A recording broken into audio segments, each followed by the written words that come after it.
Welcome to the full hotel review of the Hawthorne Suites in Kent, Washington. We'll start with a tour of the upstairs bedroom in room 703. Hello everyone, as part of the hotel room tour, here is the upstairs room in the studio suite. As you can see right here, plenty of space. I had to move this luggage cart in from the bottom closet. We do have this chair, as you can see. It is an okay chair. It goes over there where the desk cutout is. This chair is a bit worn. It has a stain or a tear, I guess. It has a small tear in the back. Some fabric missing. Overall, it's okay. Whenever I went into the room, it was in the corner right here. This whole desk set, which has a television, isn't really usable though, because as you can see, there's a cutout. Power outlets are behind the kick plate of the desk. As you can see, here's a television, an LG, newer LG TV, non-LED. There's the model number, as you can see.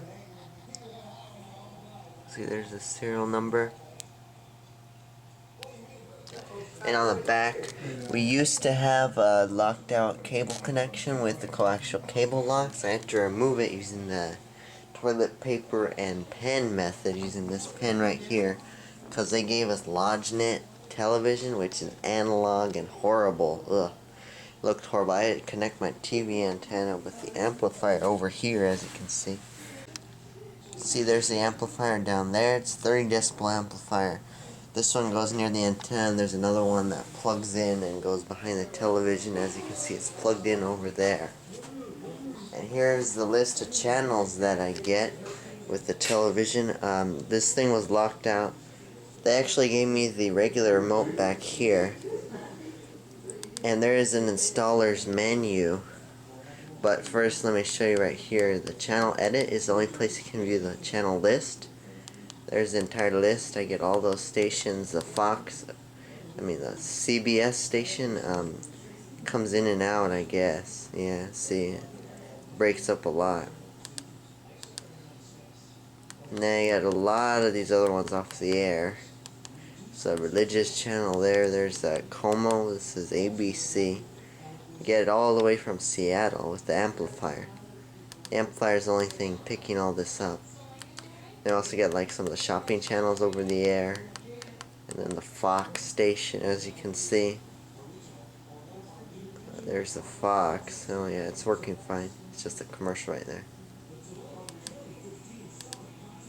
And then there's the other stations there. CW and then the PBS, although I think the PBS I'm not getting right now at the moment. About 30 channels in total. Oh look, the PBS is breaking up pretty bad because I actually had to put the antenna on its face to get all the channels from Seattle, because this main element right here is for UHF and the dipoles are for VHF. So most channels nowadays are UHF. So I had to put it face down. I was actually able to get all the channels from Seattle face down like that. Now here's the window view from the upper room. This is really on the third floor. First floor is occupied by some other room, room 701. So there goes a vehicle. Room 701 and 703 is right up here, the two-floor townhome, floors 2 and 3. So as you can see, the left window is pretty good. It's pretty clear. But the right window is all messed up. You can see it has hard water stains. You can't see out of it at all, as you can see. And then there's the old-fashioned lock. You have to pull up for it to move, and then you pull it out. The window track is pretty dirty, as you can see. Although the bed is pretty good quality. And over here is the closet. In the closet right here, the standard one, you can hear it gets a little noisier, and that is because right behind the other door, here's a climate control unit. As you can see, it is pretty noisy. It's 1970s era, so it's pretty old. And I'll show you some pictures in the slideshow, but just listen to it with the door open. You can't even sleep, it's so loud, but the door does block out quite a bit.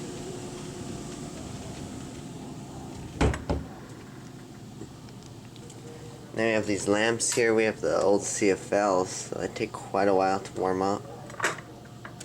Kind of loose. Here's the hotel telephone. We actually have two lines, as you can see. You can press it to hold, I guess.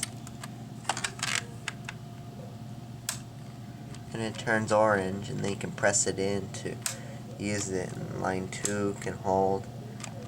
And all this stuff you can hang up line 2, and then line 1 you can hang up that as well. So that's pretty cool.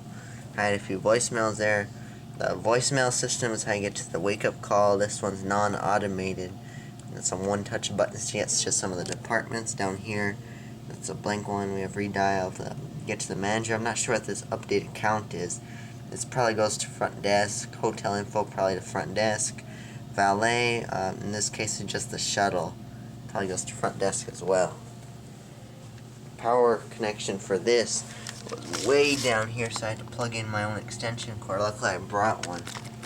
Forgot up here there's also this sliding panel to close off the upper room. It doesn't really work much on the sound. It works quite a bit on the light. You can see if it slides open.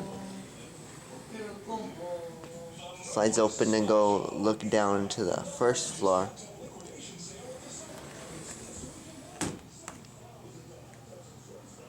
And the only other light except for those lamps is this one up here, some spotlight right over the television. It also lights up a lot on this diffuser sliding window thing. So that's going to be pretty much it. Here's a better view of the closet area. On the right side is the main storage area where you can put all your stuff. And then on the left side is where the York Climate Control Unit is, the main air handler. You can see it looks pretty old. There's a closer look at the sticker, probably 1970s, the original one. And then one part I forgot to show was a missing curtain rod on the curtain by the window. Everyone, this is going to be a tour of the upstairs bathroom. It's quite similar to the downstairs one. Downstairs light wasn't working.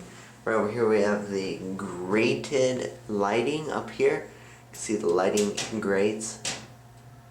Old 80s, 70s era. You typically find these in like old department stores, elevators typically of this size grate right here. It's about 10 millimeter squares, probably only in elevators. You can see there's a fluorescent light. Actually, it looks like the top fluorescent light is out. If you can see underneath there, the top one is out. It's not working. This big mirror, there I am with this big mirror here. See right here is the main sink area. There is facial tissue outside. It's usually kept in this nice little storage container down there with the slot opening, but they actually had it out. The sink is really low. I brought my tape measure here and you can see it measures only 800 millimeters off of the floor. So the bottom of the sink is really low. There's the rubbish receptacle right there. And then right up here is the built-in hairdryer. It's a Sunbeam, I guess 1500 watt. Pops out from the wall like this. Plugged into this outlet. It's a side angle. And you turn it on the wall. Right here we have the on. Here's the low. And then there's a big jump between low and medium.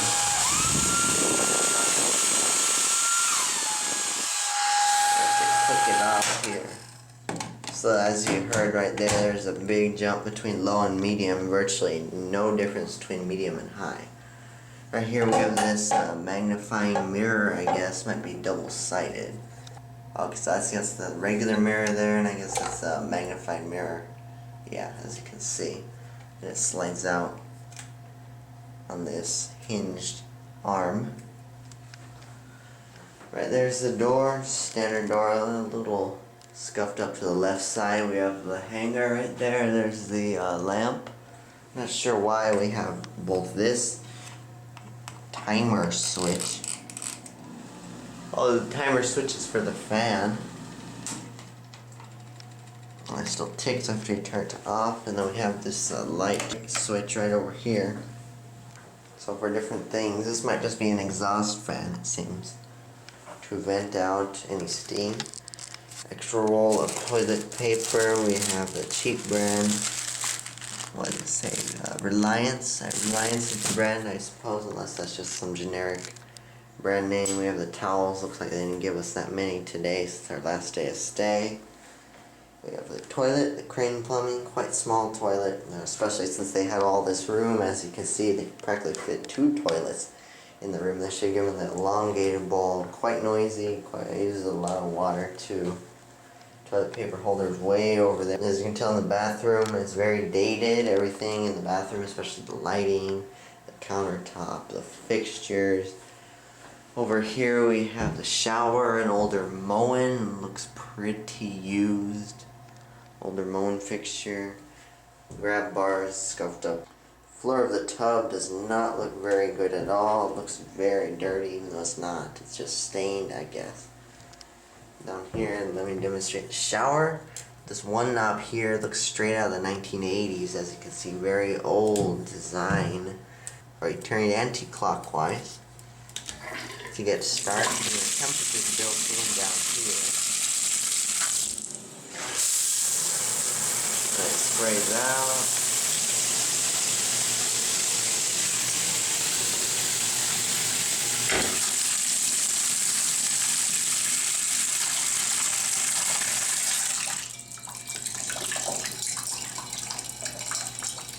Looks like there's a gap between the faucet, between the tub spout and the shower wall, it actually looks like. They have 2 shelves. And here's the downstairs bedroom where my parents are staying. As you can see, very similar to the upstairs bedroom. We have the same light. Similar, it just has a different shade, it looks like. A warm white CFL. There have different alarm clocks. This time it's a larger, an older Magnavox. Same hotel phone. Same size bed. This television is mounted on the wall because we don't have that much space. With some raceway over there. We have this window that looks out. This window is actually pretty clear, as you can see, a dual pane. The right side, though, is also fogged up. As you saw the shuttle van going through there. Right side is also pretty bad, just like the one on the 3rd floor. The 2nd floor of this room. Same nightstand right there. Same television model. Here's the old York thermostat. As you can see, straight out of the 1960s, 70s, but it looks like late 60s.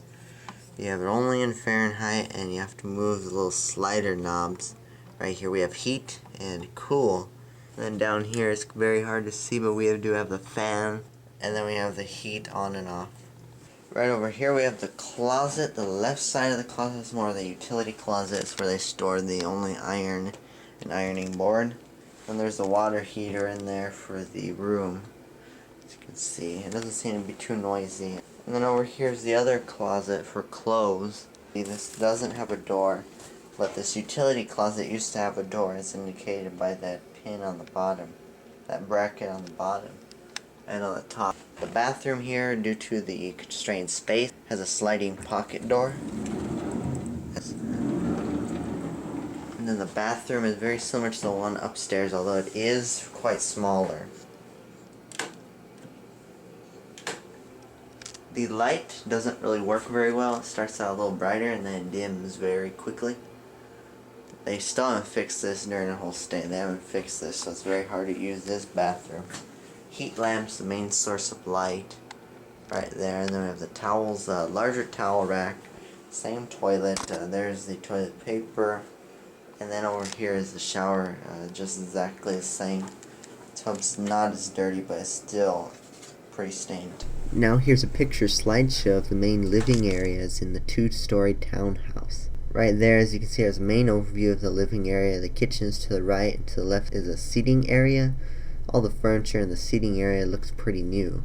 Also seen there is the same model of LG HD TV found in the rest of the rooms in this property. There's a closer look at the fireplace. It's actually fully functional and everything. You can burn wood in there. Just follow the directions. To the left, near the window, is a table. And that's the actual one we used to eat because the kitchen bar was too high up. On the table is a DSL modem and an Ethernet connection to connect your computer to. Now here are some tests of the internet over here. This first test is from a Verizon mobile hotspot. It's just a very brief look at the test. You can see averages about 24 megabits per second download and 6.7 megabits per second upload. Now here is the tablet plugged directly into the DSL modem via Ethernet. You can see it just sits here at the ping, just waiting for quite some time. Still waiting for the network to connect to the server, and then it finally does. And it says there that the ping time was 688 milliseconds, which is pretty bad. Most other services are less than 200 milliseconds. You can see the download speed is struggling to even get close to 1 megabit per second, and the progress bar is moving very, very slowly. So that means the internet connection is not very smooth. So it keeps going. It's almost done. It gets a little bit faster in the speed, but it's overall not that fast compared to what a broadband connection should be. And it finally finishes with a download speed of 0.64 megabits per second, or 640 kilobits per second. And you can see the upload speed is even slower. It's struggling. It doesn't even get close to 100 kilobits per second, or 0.1 megabits per second. So that would put this connection in the range of 1x RTT data. So it's not even 3G data, it's 1x, which was the second generation of mobile data. Although you can see eventually it does push up the upload speed to a little bit faster than the download, or exactly equal to it. You can see, but it is still pretty slow to even do this speed test because of the high latency. So overall it finishes with a download speed of 0.64 megabits per second and an upload speed of 0.86 megabits per second. Now I didn't get a speed test over Wi-Fi, but I would guess it would be the same or a little bit slower than the speed test I got over Ethernet. But I did get a screenshot of the sign into the Wi-Fi network page. You can see you have to enter a code, but the page is really old. There's some layout issues, as you can see on the page. The signal strength of the Wi-Fi wasn't very good. I only got about 2 out of the 4 bars, so it was medium to low strength, and I'm not even sure where the wireless access points are. But overall at this property, the internet is not very good at all. It's pretty much worthless. There's a look up at the diffuser panel from the bottom, and also at the upstairs bathroom. And there's a look downstairs from the upstairs bathroom area, showing the entranceway. Going over, you can see there's the kitchen area, has some track style lighting, and there's some of the appliances there. And there's a sink. It's just a basic sink. They don't even give you hand soap. The microwave oven is an older model Whirlpool. It doesn't even have a turntable, so it's probably 1980s or 90s. Dishwasher's right below it, and it's a hot point dishwasher with an old dial to turn and select what mode you want. It also has a heating element that you can turn on or off. There's a look inside the dishwasher. There's the toaster. It's actually not the original toaster that came with the room. We had to go ask for a new one because the other one broke and started to spark and things like that. Next to the stove and oven is a Mr. Coffee maker. It looks pretty new, but we didn't use it. On the freezer, you can see there's a sticker talking about the housekeeping, because this is a more extended stay hotel. There's a breaker box. You can see you have a whole listing of all the different circuit breakers, and it pertains to only that one unit. So it is like a mini townhome, like they say. There's a look inside the refrigerator. It's an older Whirlpool refrigerator. You can see incandescent lighting and 1990s era knobs to adjust the temperature. And there's the sticker, there's the model number, and the year. Manufactured March 1990. There's a freezer with a built-in ice maker. Over the stove is a range hood, and above that is track style lighting, a spotlight. And then there's some more spotlights over the main living area. Moving outside, here's the area just in front of the door. You can see there's a fire extinguisher behind glass. And then you have a porch light that is misaligned. It's not straight on the wall. Many spider webs by it as well. The porch light is automatically activated at night, so you don't need to flip a switch or anything. Some more spider webs are present next to the fire sprinkler. There's the door lock. As you can see, it's an older Unikin, and it doesn't really unlatch right. You have to shove the door in with force usually to open it. There's a view from the balcony looking out into the parking lot. You can see more examples of poor groundskeeping on the property. Dying trees and grass and leaves from last autumn are on the ground. We are outside now. It's going to be a tour of the fitness center located right next to the pool. Here we have the electronic key card.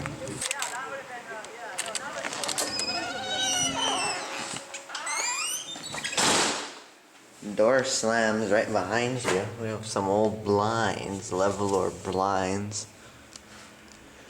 We have the clock set to the wrong time. We have this light switch here. We have the CFLs right here, warm white, that ugly color that I hate. We also have another light switch over here for the main room. Again, some more warm white. Only 3. Looks like that one's burnt out. 4. Fourth one's burnt out. We have some 2 treadmills right here.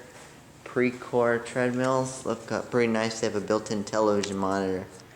Although you usually use that main TV up there. Oh, it looks like they're playing some music up there. As you can see, there are 2 speakers right there.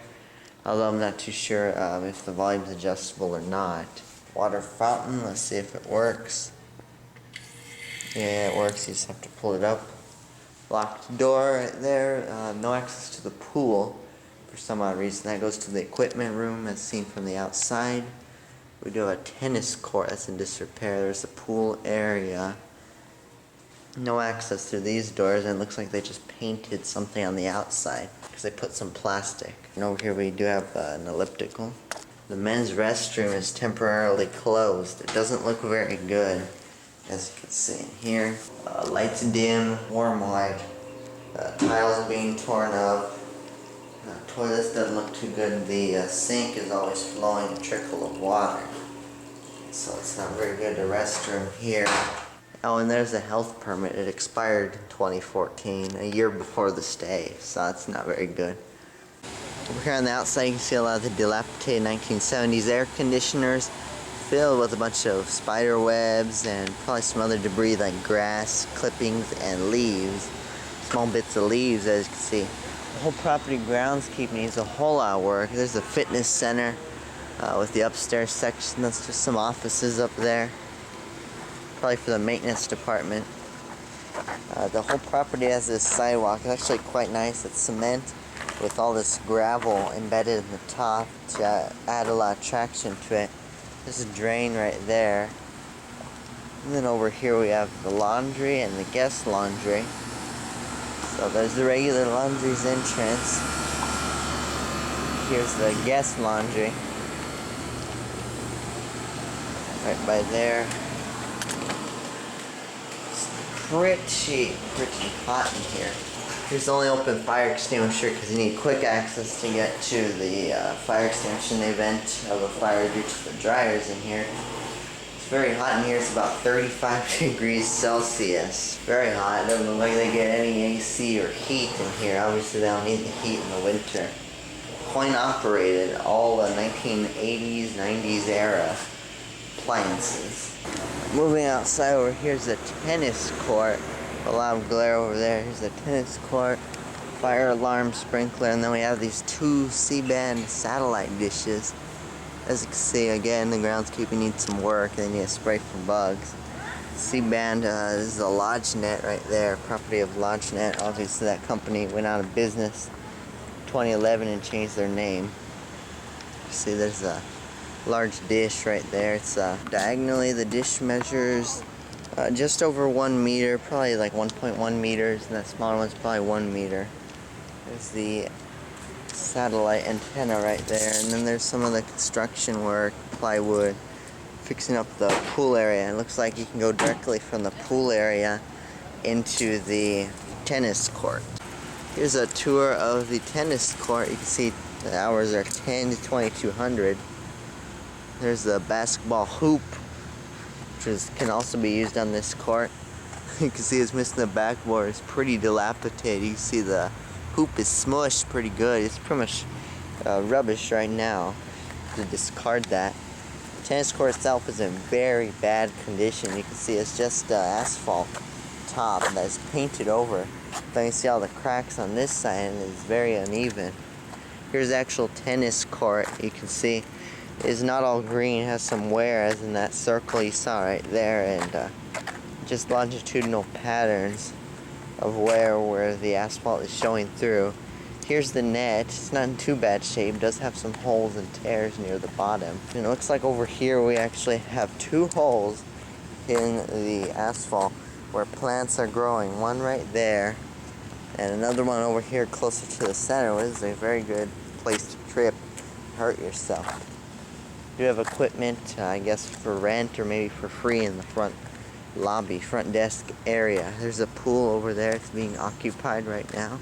This tennis court's in the center of the entire complex, so you can see it on the Google Maps, the satellite imagery pretty well. There's only one entrance over here to the east. We're going to start our tour of the public areas over here near the conference rooms. We have the Evergreen 3, 2, and 1 over here. The doors are quite small to get into them. They have older style locks. Over here's the quote business center. It's just this little computer, and here's a quick video of it.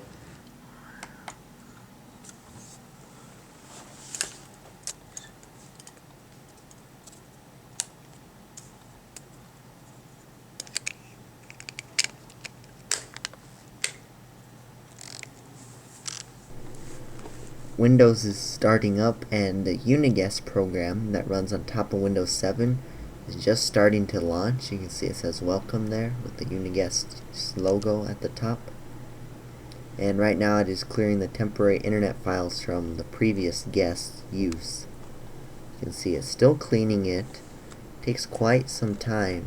So it finally finished cleaning that. Now it's booting into the system with the Uniguest skin on top of it and kiosk limitations. You can see it's loading its welcoming screen. It takes a while. This whole process took about 5 minutes, I think, which is a very long time for a computer these days.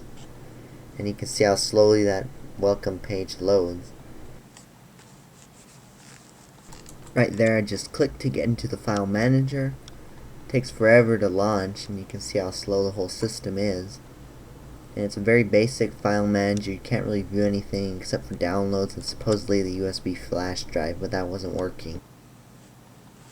Uniguest is a service right here that restricts the computer. You can see only you can get to these programs, at least they're the 2010 versions of Office. The basic status bar at the bottom, with the volume. Actually, there's 24-hour time at the bottom. It's kind of odd, which is good though. Right here we have this autoplay. See if it lets it open. The Uniguest software did not allow the native Windows file browser to be launched. It seems the only way you can get to the native Windows file browser is to use another application like Adobe Acrobat, and then you click open and the original dialog box pops up and you can browse through all the files that way. But it is very, very restricted. It's just a little computer and a printer, a Brother black and white laser printer. Little desk and a seat. As that sign says there, you only have 3 minutes of inactivity. If you're inactive for 3 minutes, it'll log you out. They recommend a 30-minute time limit. Can't access that much on the Windows 7 system, and it slows it down a whole lot. You can't even access the files on your flash drives or anything. All you can really do is access the internet and Microsoft Office and Adobe Acrobat, and that's pretty much it. Here's some free visitor information. The restroom area for the conference center. Employees only meeting. Executive offices, and here's the back door. Property's pretty insecure. Throughout the back you can get in. As you can see over here's a walkway. One of their noisy air conditioners, a little maintenance shack back there, another exit. It's a top. And there's the back of the property. So going back in, older fire alarm, 70s-esque. We have a Ford luggage cart, it's quite a bit. We don't have an elevator. Fireplace, thermostat. Some water over here. Here's the ATM. They have this little shop here, but I can't really tell what's in it. I guess there's just some tennis equipment. Oh, look, there's a vending machine as well. Some newspapers that are non-existent. Here's the breakfast area. It looks like they had to change the time. They had to append it because there's a complimentary breakfast buffet from 6 to 9 on the weekdays. And it looks like they eliminated one day, so on the weekends, Saturday and Sunday, it's 1 hour later. 7 to 10. And it's a pretty big eating area, as you can see. And we have hot water, some juices over here, cups. Over here we have your pastries in the center octagon table. Another standard LG television. Similar to all the other ones in the rest of the rooms. Some napkins there. Hot area, hot food area. We would have potatoes, eggs, sausage. And there's a toaster and of course a waffle maker. The battery dispenser would go right there. There's a waffle batter. And microwave. It's kind of an odd looking dial though. Employees only. And then out here with the patio we have another window that has a lot of hard water stains, as you can see. And again, the front lobby area looks pretty nice and modern. In this room right now it is pretty warm. It is in the upper 20s, maybe 30 degrees Celsius. ACs are not working right there. They do have a lot of maintenance issues on the property, as you have seen. Here's the deck area, I guess patio you call it, patio area. You can see they try to patch up some of the holes right here with some caulking that wasn't the exact same color. It almost looks like dried on food, as you can see the color difference right there. And then right here we have like some scribblings. It looks like some scribblings on the cement. Then you power wash it. I'm not sure what all this is. If it's a pattern, some reckless guess or something. Going over here's the parking lot. Over here you'll see the no trespassing sign. And the manager actually asked if I was a guest and questioned me a bit on photo taking. Luckily he didn't seem too angered or anything like that. It was more curious, but still. They're very strict with trespassing. They don't like trespassers or solicitors and that sort of stuff. Going around the edge of the property right here, they do tow away vehicles, as you can see prominently displayed. Skyway Towing. Almost all these light posts that throw around a lot of light use the metal halide, so that's not too bad. It's not the high pressure sodium, which is not very good, and you can't really see too well with it, but it's not LED or anything. Big grove of trees to the west side of the property, and then there's another parking lot back there. Adjacent to the property on the corner of 64th Avenue and 212th Street is a small retail complex. As you can see right here, we have the Wendy's over here right by the Shell. There's a Wendy's with the drive-thru, and then there's that Shell Food Mart, as you can see, with a gas station. Gas prices are pretty high here at the Shell, and this place has 12 pumps. You can see right there, it does have different cash and credit card pricings, but only for the unleaded regular gasoline. So overall, I would not recommend this hotel unless you are traveling with family or for some reason have to have a full kitchen and you don't want to pay too much. Because as you have seen in this whole video review, the amenities are lacking. The internet is very slow. It's pretty much worthless. You're better off using your own mobile phone as a hotspot. The tennis court is very damaged. The fitness center is lackluster. Oh, and you can't forget about the no high definition television service when they already have HD TVs throughout the property. In addition, a lot of parts of the property are very old and aging, including the HVAC units and all the appliances in the room. Groundskeeping needs major work. They need to remove all the cobwebs and keep the property just looking nice outside. So overall, I would rate this property a 3 out of 5 or a 6 out of 10. It has a lot of potential, but it seems like only new management can quickly make the many major changes needed to bring this property up to par in the 21st century. Right now it is just one odd hodgepodge of different eras, a mix of old and new that makes one desire for something better. So that will conclude the full hotel review of the Hawthorne Suites in Kent, Washington. Thanks for watching this long review, and be sure to leave a comment down below telling me what I could improve in the future. Also, don't forget to check out the TripAdvisor review in the links down below.